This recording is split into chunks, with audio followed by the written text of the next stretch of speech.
વડોદરા મહાનગરપાલિકા ખાતે આરોગ્ય વિભાગ દ્વારા હોટેલ રેસ્ટોરન્ટ એસોસિએશન, મીઠાઈ ફરસાણા એસોસિએશન અને ખાદ્ય તેલ એસોસિએશન સાથે બેઠક યોજાઈ. સ્વાદ રશિયાનું આરોગ્ય બહારની વાનગીઓ આરોગવાથીના જોખમાય તે માટે વડોદરા મહાનગરપાલિકાનું આરોગ્ય વિભાગ આવ્યું એક્શનમાં. બિન આરોગ્યપ્રદ ખોરાક વેચીને શહેરીજનોના સ્વાસ્થ્ય સાથે ચેડા કરનાર લેભાગુ વેપારીઓની હવે ખેર નથી. આવા તત્વો સામે પાલિકાની આરોગ્ય વિભાગે કરી છે લાલ આંખ.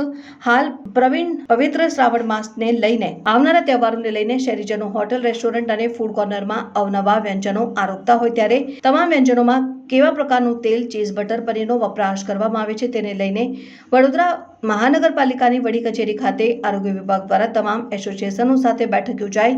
હાલ ગુજરાત સરકાર દ્વારા મોકલવામાં આવેલ ગાઈડલાઈનનું પાલન થાય સાથે દંડની જોગવાઈમાં સુધારો કરવા જઈ રહી છે, જેની માહિતી આપવામાં આવી હતી. અને હોટેલ, રેસ્ટોરન્ટ, મીઠાઈ, ફરસાણ અને તેલ એસોસિએશનના સભ્યોને તાકીદ કરવામાં આવી છે કે વાનગીઓમાં વપરાતું cheese, butter, paneer food safety act પ્રમાણે છે કે નહીં તથા ચીઝ છે કે પછી ફાસ્ટ સ્પ્રેડ તેમજ બટર ઓરિજિનલ બટર છે કે ફાસ્ટ સ્પ્રેડ છે તેની જાણકારી ગ્રાહકોને આપવાની રહેશે. તેવી જ રીતના ફરસાણ બનાવતા વેપારીઓને પણ તાકીદ કરવામાં આવી છે કે તેઓ ફરસાણ બનાવવા માટે કયા તેલનો ઉપયોગ કરી રહ્યા છે તેની પણ જાણકારી આપવી રહેશે. નોંધનીય બાબત છે કે આરોગ્ય વિભાગ દ્વારા નાગરિકોના અભિપ્રાયના પણ માંગવામાં આવશે, તેથી આરોગ્ય વિભાગ સારી સેવાઓ પૂરી પાડી શકે.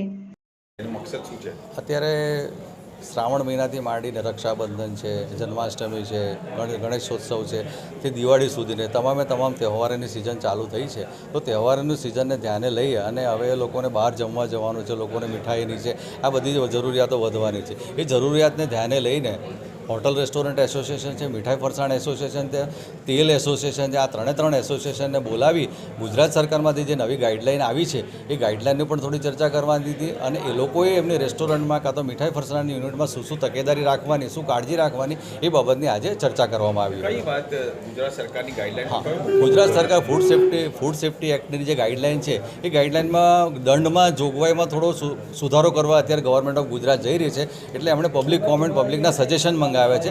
તો સજેશન કેવી રીતે આપી શકાય, કયા સજેશન એ લોકો પણ આપી શકે, એ પ્રકારની ગાઈડલાઈનને આજે આયોજન. 10 લાખથી ઉપરના લોકો પાસે રજીસ્ટ્રેશનની પણ નથી એવી એક વાત ચાલી રહી છે. હા, એટલે કામ કરો તો કેવી રીતે જોઈએ? હા, એટલે 12 લાખ એકચ્યુઅલી 12 લાખથી ઓછું હોય તો રજીસ્ટ્રેશન જોઈતું હોય છે, 12 લાખથી વધારે હોય તો એને લાયસન્સ લેવું પડતું હોય છે.